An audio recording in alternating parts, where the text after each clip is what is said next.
अस्सलाम वालेकुम स्टूडेंट्स, आज का जो हमारा टॉपिक है चैप्टर नंबर 9 का लास्ट टॉपिक है टाइप कास्टिंग।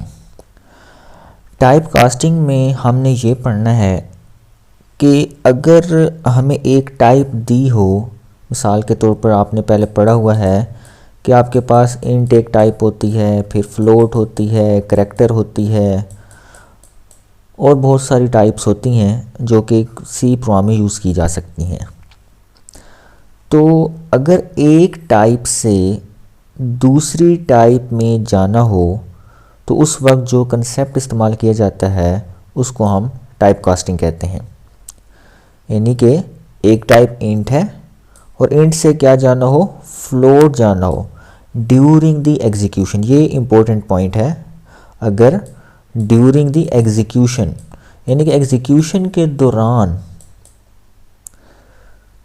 ठीक है, एग्जीक्यूशन के दौरान अगर हमने एक वेरिएबल की टाइप चेंज करनी है तो हम फिर टाइप कास्टिंग का कंसेप्ट इस्तेमाल करते हैं।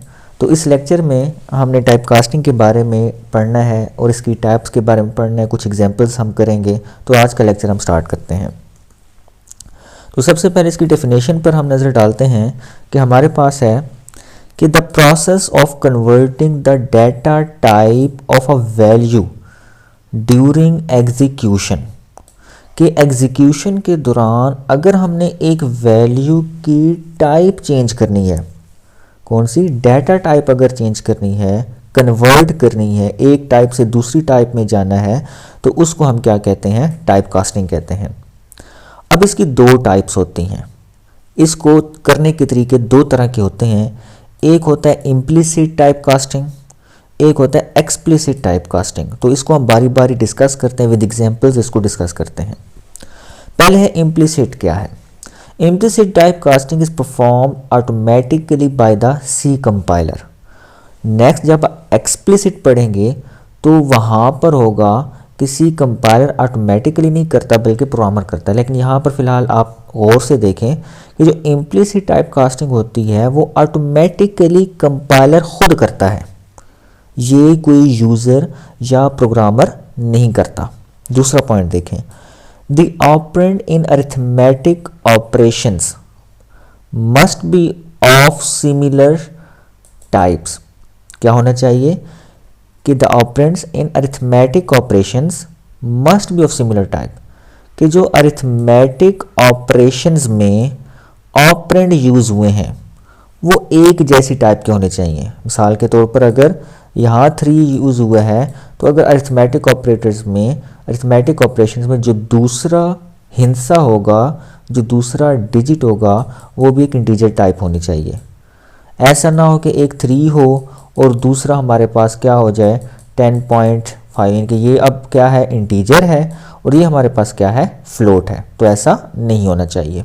ठीक है, दोबारा देखें, the operands in arithmetic operations must be of similar types, के अरिथमेटिक ऑपरेशंस में, अरिथमेटिक ऑपरेशन जब भी हम करेंगे, जिस ऑपरेंड्स के भी करेंगे, इनके ये क्या कहलाते हैं, ऑपरेंड्स कहलाते हैं। तो ये दोनों ऑपरेंड या जितने भी हैं वो एक टाइप के होने चाहिए।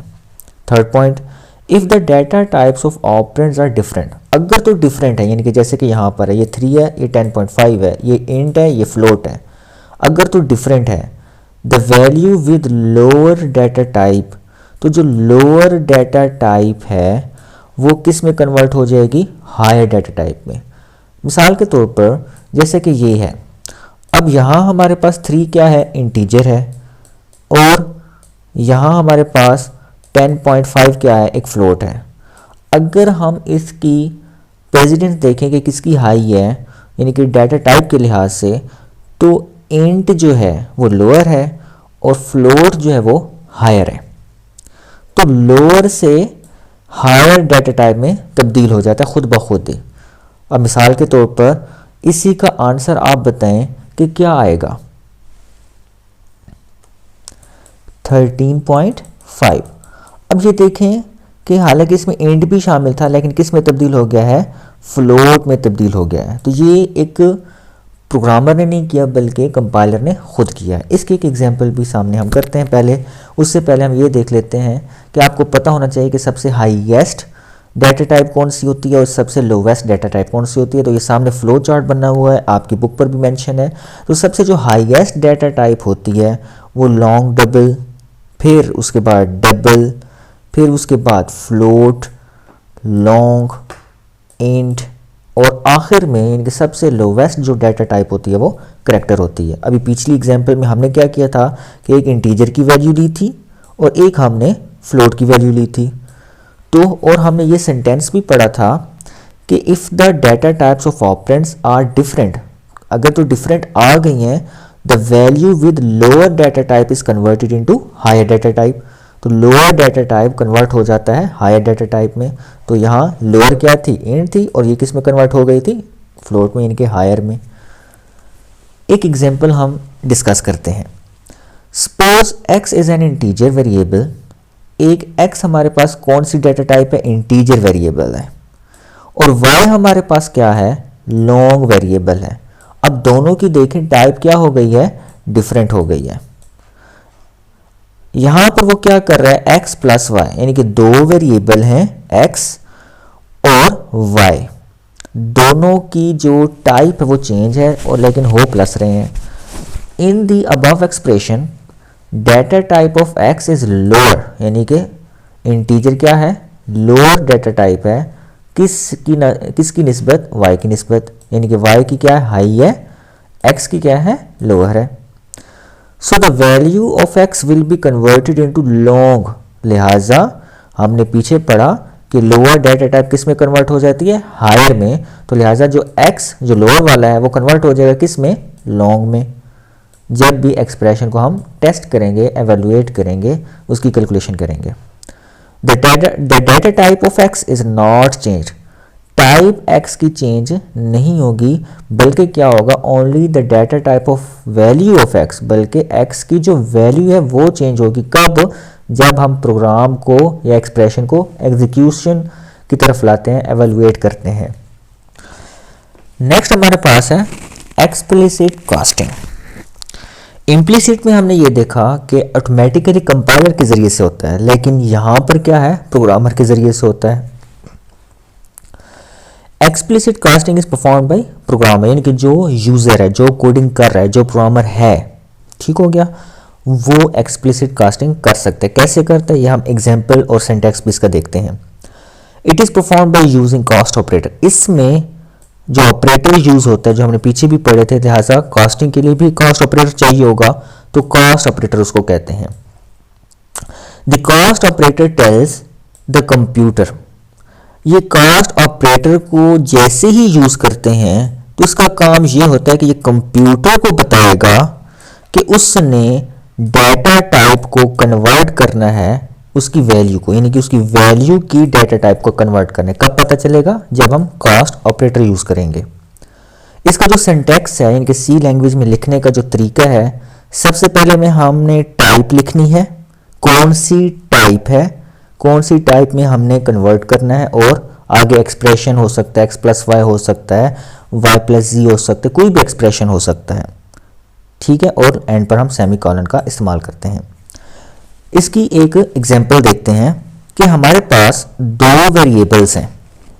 इस एग्जांपल को गौर से आपने देखना है, आपको एक्सप्लिसिट कास्टिंग का कंसेप्ट क्लियर हो जाएगा कि हमारे पास दो वेरिएबल्स हैं x और y, और दोनों क्या हैं, फ्लोट वेरिएबल्स हैं, दोनों की टाइप एक जैसी है। x कंटेन्स 10.3, क्योंकि फ्लोट है, इसमें इशारिया आता है, पॉइंट आता है, फ्लोटिंग पॉइंट आता है। 10.3 है x में, और y में क्या है, 5.2, यानी कि दोनों की वैल्यू जो है फ्लोट है। और इसमें जो एक्सप्रेशन हो रहा है वो मॉडुलस को हो रहा है। हमने पढ़ा था क्लास में भी कि x मॉडुलस y का मतलब ये होगा कि रिमाइंडर जो आता है वो उसका आंसर होता है। इसमें रिमाइंडर बताया जाएगा कि क्या पूरा पूरा डिवाइड हुआ है या ना नहीं हुआ। The above expression will generate an error message। एक एरर मैसेज वो दे देगा, क्यों, because data type of x and y is float, और मॉडुलस हमने जितने भी पीछे एग्जांपल्स की हैं मॉडुलस के हवाले से वो इंटीजर डाटा टाइप की हैं। कोई फ्लोट जो है वो हमने मॉडुलस के बारे में नहीं पढ़ा। तो लिहाजा ये हैं तो दोनों फ्लोट, लिहाजा इनको कन्वर्ट होना होगा किस में, इंटीजर में या किसी और टाइप में। तो लिहाजा हमारे पास the modulus operator can not work with float variables, it only work with integers. ये जो मॉडुलस का फंक्शन है ये सिर्फ किससे काम करेगा, आपके इंटीजर के साथ। तो मॉडुलस के लिए फ्लोट को कन्वर्ट करना है हमने इंटीजर में। The expression can be written as follow. अब जो पीछे वाला एक्सप्रेशन है यानी कि ये वाला x मॉडुलस y, ठीक है, x मॉडुलस y, ये कैसे एक्सप्रेशन लिखा जाएगा, इस यहाँ पर आपने गौर करना है कि एक्सप्रेशन में हमने क्या लिखा था। सिंटैक्स अगर देखें हम इसका कि टाइप लिखते हैं पहले और फिर एक्सप्रेशन लिखते हैं। तो यहाँ पर देखें पहले क्या आ गई, टाइप आ गई और फिर क्या आ गया यहाँ पर वेरिएबल मॉडुलस, फिर टाइप और फिर जो वेरिएबल है। ठीक है, दोबारा देखें ये इंट डाटा टाइप, ये ऑपरेंड आ गया यानी कि वेरिएबल का नाम आ गया, ऑपरेटर आ गया और फिर इंट वाई। यानी कि हम एक्चुअली कर क्या रहे हैं कि x को भी इंट में तब्दील कर रहे हैं, y को भी इंट में तब्दील कर रहे हैं, तभी ये मॉडुलस हम मालूम कर सकते हैं। The above statement converts the value of x and y into integers। ये लाइन दोबारा देखें कि जो ये एक्सप्रेशन है x और y की वैल्यू किस में कन्वर्ट हो जाएगी, इंटीजर में। पहले क्या थी, फ्लोट थी। And evaluate the expression, integer के बाद फिर वो एक्सप्रेशन को चेक करेगा, एक्सप्रेशन को एवेल्युएट करेगा, उसकी कैलकुलेशन करेगा। The value of x will be converted to 10। तो लिहाजा सब जो x की वैल्यू जब इंट में आएगी, पहले क्या थी 10.3, तो ये राउंड अबाउट क्या हो जाएगा 10 हो जाएगा, जबकि y की जो वैल्यू है राउंड अबाउट क्या हो जाएगी 5 हो जाएगी। तो इजीली 10 मॉडुलस 5 यानी कि पूरा पूरा डिवाइड हो जाता है, 5 2s are 10, तो रिमाइंडर क्या बचता है 0। अब यहाँ पर हम एक एग्जाम्पल करते हैं कोड के लिहाज से, जो सी लैंग्वेज में आपने ट्राई भी करना है, इसको इम्प्लीमेंट करना है। हमारे पास ये हेडर फाइल्स आ गई, ये हमारे पास मेन फंक्शन आ गया जहाँ से एग्जीक्यूशन स्टार्ट होती है। हमने दो वेरिएबल लिए, ये स्मॉल f है, फ्लोट। हमने दो वेरिएबल लिए जो कि फ्लोट है, ठीक है, यानी कि जिसमें पॉइंट लगाया जा सकता है। इंट सी, एक सी, यानी कि तीन वेरिएबल दिए हैं, दो क्या है फ्लोट है, एक हमारे पास इंट है, यानी कि दोनों का रिजल्ट इसमें तो सेव होना है, लेकिन इसकी टाइप क्या रखी गई है इंट। मतलब क्या है कि हमें ए और बी की भी इंट रखनी पड़ेगी। लिहाजा ए में क्या है, ये स्मॉल ए है और ये स्मॉल बी है। ए में क्या है 10.3 और बी में क्या है 5.2। तो C small C is equal, अब देखें ए की जो टाइप थी पहले फ्लोट थी, अब यहाँ पर क्या हो गई है इंट। बी की वैल्यू पहले क्या थी फ्लोट थी, ये लिखने से क्या हो गई है इंट, यानी कि अब ए और बी एज अ इंटीजर। अब यहाँ पर देखें, यहाँ पर क्या आ जाएगा 10 राउंड अबाउट करें तो, और यहाँ पर क्या आ जाएगा 5। अब इसका मॉडुलस क्या आ जाएगा, रिजल्ट इज, या रिजल्ट हो, यहाँ पर क्या आंसर, क्योंकि ये वेरिएबल है तो आपका आंसर क्या आ जाएगा 0। ये सारी एक्सप्लेनेशन इसी कोड की लिखी हुई है, ये रीड आउट आपने करनी है, ये इम्प्लीमेंटेशन लाजमी करनी है। उम्मीद है समझ आ गया होगा आज का लेक्चर। अगर समझ नहीं आया तो आप कमेंट सेक्शन में क्वेश्चन पूछ सकते हैं। Thank you so much. अल्लाह हाफिज़।